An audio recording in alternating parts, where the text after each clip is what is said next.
I'm Ethan. My name is Sergey, and we're presenting OPIL. So, what is OPIL? OPIL is an engineering part of L4MS project, which consists of different models. If you're wondering what these models are, go and check our beautiful documentation we made. So, in this video, you will see 4 modules. This is the robotic agent node, which is installed in this beautiful robot. You will see the sensor agent node and HMI, which is something you can access from your phone, something you can access through your computer, and it's going to tell you everything that's happening on your factory floor. So, I shall start.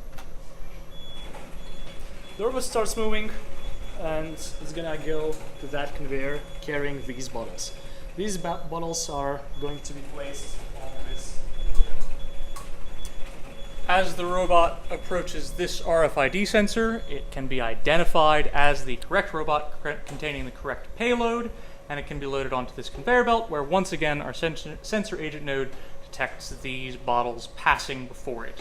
All of that data appears on our human-machine interface, like so that you can hold it there for just a moment, see all of this stuff happening in real time, or close to real time.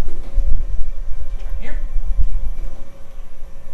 Just pretend I'm a employee at your factory floor. The operator will just leave it there. As soon as bottles loaded, the robot continues to go elsewhere, and essentially it will return to the starting position. Once again, this IR sensor detects the presence of our robot or any other object and logs that as well to the human-machine interface so that you can keep track of what's going on at your factory.